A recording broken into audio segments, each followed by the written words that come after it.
Hello friends, இது சுகா voice over. இன்னைக்கு பார்க்க போற படம் அப்பா பொண்ணை பத்தி ஒரு கொரியன் ட்ராமா தான் பார்க்க போறோம். 6 வயசுக்குள்ள அறிவு மட்டும் இருக்கிற அப்பாவும் அவரோட பொண்ணும் சேர்ந்து வாழ்ந்துட்டு வராங்க. அவங்க ரெண்டு பெரிய சூழல் ஏற்படுது. அது எப்படின்னு தெரிஞ்சுக்க வீடியோ ஸ்கிப் பண்ணாம பாருங்க. ஃபர்ஸ்ட் கோட்டை காட்டுறாங்க.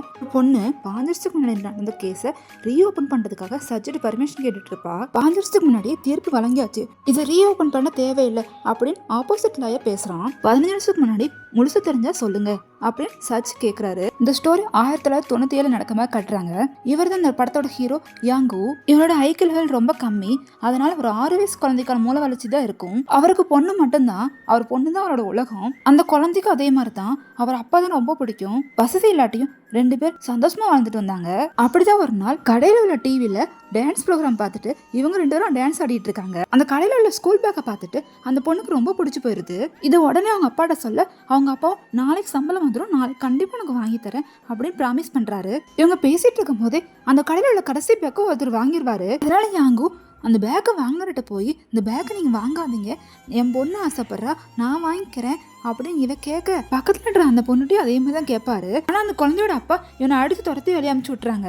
நைட் தூங்கும்போது யாங்கோ அவர் பொண்ணு கிட்ட எப்படியோ உனக்கு பிடிச்ச பேக் வாங்கி தரமா ப்ராமிஸ் பண்றான். அடுத்த நாள் அவன் சம்பளம் வாங்கி எண்ணிட்டு இருக்கும் போது அந்த பேக் வாங்கினோட பொண்ணு வரா. இந்த மாதிரி பேக் இன்னொரு கடையில விற்கிறாங்க, நீங்க வாங்க, நான் உங்களை கூட்டிட்டு போறேன் அப்படின்னு சொல்லி அவனை கூட்டிட்டு போறா. நான் முன்னாடி போறேன், நீ என்ன ஃபாலோ பண்ணிட்டே வாங்க அப்படின்னு இன்ஸ்ட்ரக்ஷன் கொடுத்துட்டு அந்த பொண்ணு ஓடுது. அப்படி ஓடி போகும்போது தான் தரையில் வலிக்கோடு கீழே விழுந்துருது. யாங்குக்கு என்ன பண்றதுன்னே தெரியல. அவன் வேலை செய்யற இடத்துல சிபிஆர் கொடுத்துருப்பாங்க, அதே மாதிரி ட்ரை பண்ணி பாக்குறான். இப்போ உங்க லேடி இதை பார்த்து தப்பா நினைச்சு போலீஸ்க்கு போன் பண்ணிடுறாங்க. இவரை கூட்டு போலீஸ் விசாரிக்கும் போது இவருக்கு என்ன நடந்து தெளிவா சொல்ல தெரியல. இவர் சுத்தி என்ன நடக்கும் தெரியாதனால எனக்கு லேட் ஆகுது, என் பொண்ணை பார்க்க போகணும், இதை தான் ரிப்பீட்டடா சொல்லிட்டே இருப்பாரு. அந்த குட்டி பொண்ணு இறந்து போயிடும். அந்த இறந்து போன அப்பா போலீஸ் ஆபீசர் அவன் பவர் யூஸ் பண்ணி யாங்கு தண்டனை வாங்கி கொடுக்கறதுக்காக அவன் என் பொண்ணோட தப்பா நடந்து கொலை பண்ணிட்டான் அப்படின்னு கேஸ் கொடுத்துருவான். அதே இடத்துல ஒரு பொம்மையை வச்சு அவன் என்ன செஞ்சான்னு யாங்கு செஞ்சு காட்ட சொல்றாங்க. யாங்கு ஃபர்ஸ்ட் எடுத்தோடனே சிபிஆர் கொடுக்கும் போது செஞ்சு காட்டுறான். இப்படி இருந்து கேஸ் போட முடியாதனால அவன் என் பொண்ணு பார்க்க போகணும் அப்படின்னு சொல்லிட்டே இருந்தனால அதை யூஸ் பண்ணி உன் பொண்ணு பார்க்க போனான்னு நான் சொல்ற செய் அப்படின்னு பொய் கேஸ் போட்டுறாங்க. யாங்கோ ஜெயிலுக்கு கூட்டு வந்துடுறாங்க. யாங்குக்கு என்ன நடக்குது, எதுக்கு நம்ம இங்க கூட்டு வந்திருக்காங்க அது கூட தெரியாம தான் இருப்பான். ஜெயில் இன்ஸ்பெக்டரும் யாங்கோட கேஸ் கிட்ட ஃபைல படிச்சுட்டு அவர் தப்பா நினைச்சுப்பான். அங்கிருந்து போன் பார்த்தோன்னே அவர் பொண்ணுக்கு போன் பண்ணலாம் ட்ரை பண்ணான். அதை யூஸ் பண்ணி அங்கிருந்து எல்லா போலீஸும் இவனை அடின்னு அடிக்கிறாங்க. வேணும்னே செல் நம்பர் 7 அமுச்சு வச்சிடறாங்க. செல் நம்பர் 7ல தான் ஜெயிலோட டானே அங்க இருப்பான். அவன் உள்ள வந்தோடனே நீ என்ன தப்பு கொண்டு உள்ள வந்த அப்படின்னு இவங்க கேக்குறாங்க. ஆனா யாங்கு என்னென்னமோ சொல்லுவான், ஏன்னா அவனுக்கு சொல்ல தெரியல. உடனே இவங்க அந்த கேஸ் கட்டு வாங்கி படிக்கிறாங்க. அதை படிச்சுட்டு நீ இந்த அளவு கேளமானவா அப்படின்னு எல்லாரும் சேர்ந்து அடிக்கிறாங்க. உண்மை என்னன்னா யாங்கு இவன் எதுக்கு அடி வாங்குறன்னு கூட தெரியாம உட்காந்துருப்பான். யாங்கு ஜெயிலுக்கு போனதுனால அந்த பொண்ணை அனாத ஆசிரமத்துல வந்து கூட்டிட்டு போயிடுறாங்க. ஜெயில யாங்கு அவர் பொண்ணோட பேரை மண்ணில் எழுதி பார்த்துட்டு இருப்பான். ஜெயில ஒருத்தன் ப்ரெஸ்ஸை சால்வ் பண்ணிட்டு இருக்கான். அந்த ஜெயிலோட டான் வரும்போது கரெக்டா குத்தலான்னு போறான். அப்ப யாங்கு வந்து தடுத்துடுறான். அதனால அவனுக்கு தான் காயம் ஏற்படுது.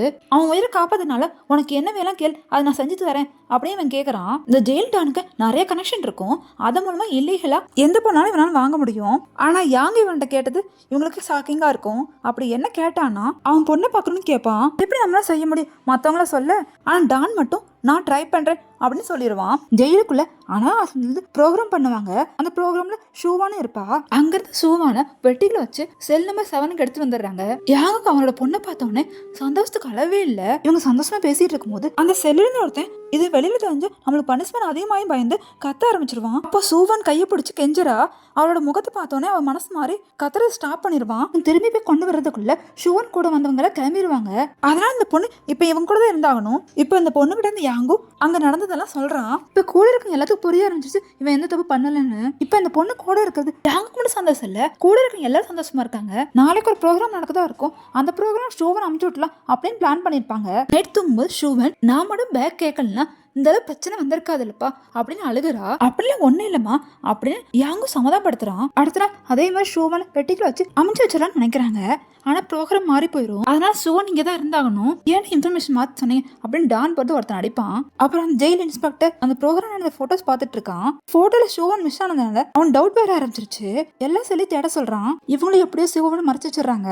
இன்ஸ்பெக்டர் வந்து தேடி பாக்குறான். அவனால ஃபர்ஸ்ட் கண்டுபிடிக்க முடியல. அவங்கள சேர்த்து பார்த்து இன்ஸ்பெக்டர் என்ன டவுட் அதிகமாயிருச்சு. கடைசி இன்ஸ்பெக்டர் இன்ஸ்பெக்டர் அந்த குழந்தைய கண்டுபிடிச்சிடறான்.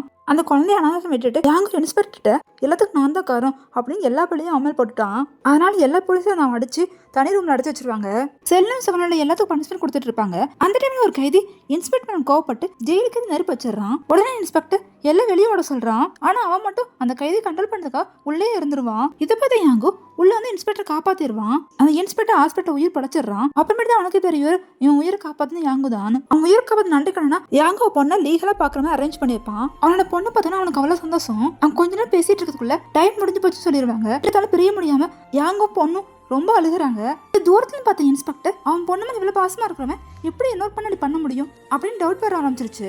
இதனாலே அந்த பொண்ணு உடம்பு சரியாம போயிடும். அதனால இன்ஸ்பெக்டர் பார்க்கலான்னு போயிருப்பான். அப்ப அந்த பொண்ணு அந்த இன்ஸ்பெக்டர்கிட்ட எங்க அப்பாவை ரிலீஸ் பண்ணுங்க, இல்ல என் அப்பா கூட சேர்ந்து என்னையும் அரெஸ்ட் பண்ணிக்கங்க. இன்ஸ்பெக்டருக்கு என்ன பண்றதா தெரியாது வந்துருவான். கொஞ்ச நேரம் கழிச்சு செல் நம்பர் 7க்கு ஒரு பாக்ஸ் வந்திருக்கும். பாக்ஸ்ல என்னதான் இருக்குன்னு பார்த்தா ஷூவான் தான். அந்த இன்ஸ்பெக்டர் தான் அரேஞ்ச் பண்ணிருப்பான். ஷூவான் பார்த்தோன்னே யாங்குக்கு அவ்வளவு சந்தோஷம்.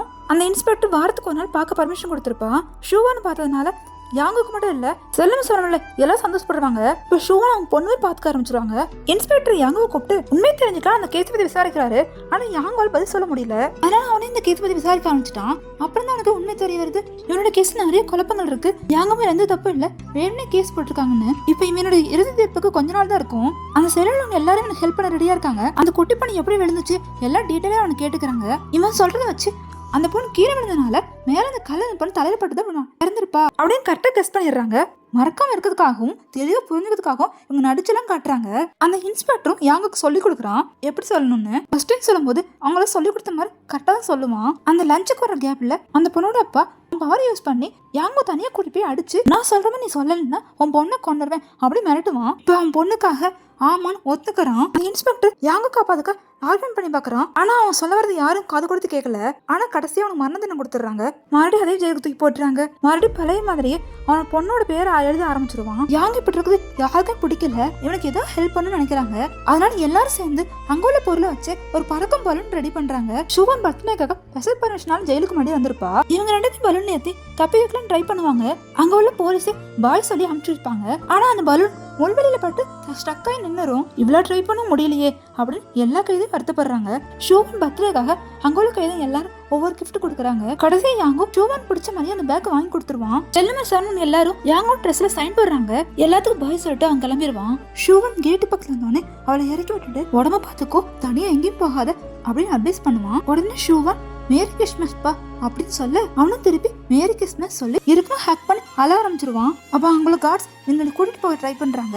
வழக்கமா இவங்க ரெண்டு ஆடுற மாதிரி அந்த ஃபன்னி டிசைன் ஆடி காட்டுறான். அதுக்கு அந்த பொண்ணு திருப்பி டான்ஸ் ஆடி காட்டுறா. அந்த கார்டு யாங்கோ செல்லு கூட்டிட்டு போகாம வேற இடத்துக்கு கூட்டிட்டு போனான்னு புரிய ஆரம்பிச்சிருச்சு. இதுக்கடுத்து அவன் பொண்ணை பார்க்கவே மாட்டோன்னு. இன்னைக்கு இவனோட கடைசி நாள்னு உடனே அவன் பொண்ணு பக்கம் ஓடுறான். ஓடி போய் அவன் பொண்ணை பார்த்து கட்டி பிடிச்சி அழுக ஆரம்பிச்சிடறான். அங்கிருந்து எல்லா போலீஸ் சாப்பிட்டு கையெடுத்து கும்பிட்டு கெஞ்சி கேட்கறான் என் பொண்ணையும் என்னையும் சேர்த்து வைங்க. இவங்க ரெண்டு அழுகிறத பார்த்து அந்த இன்ஸ்பெக்டர் சுத்திருக்கு எல்லா போலீஸும் கண்ணன் தண்ணி வர ஆரம்பிச்சிருது. இவங்க எல்லாத்துக்கும் தெரிஞ்சு இவன் எந்த தப்பு பண்ணலன்னு. ஆனா இவனால ஒண்ணும் பண்ண முடியல. கண்ணீரோட வலி வேதனையோட அழுதுகிட்டே எல்லாத்துக்கும் நன்றி அப்படின்னு சொல்லிட்டு யாங்க ஓடி போயிருவாரு. ஷூவான் அதான் கடைசியா பார்த்தது அவங்க அப்பாவை. அதுக்கடுத்து ஷூவான் அந்த இன்ஸ்பெக்டர் தத்தெடுத்து வளர்க்க ஆரம்பிச்சிருவான். ஷூவான் நல்லா படிச்சு இப்ப லாயரும் ஆயிருவா. இப்ப முழுக்கதையும் சொல்லி முடிச்சிடுறா.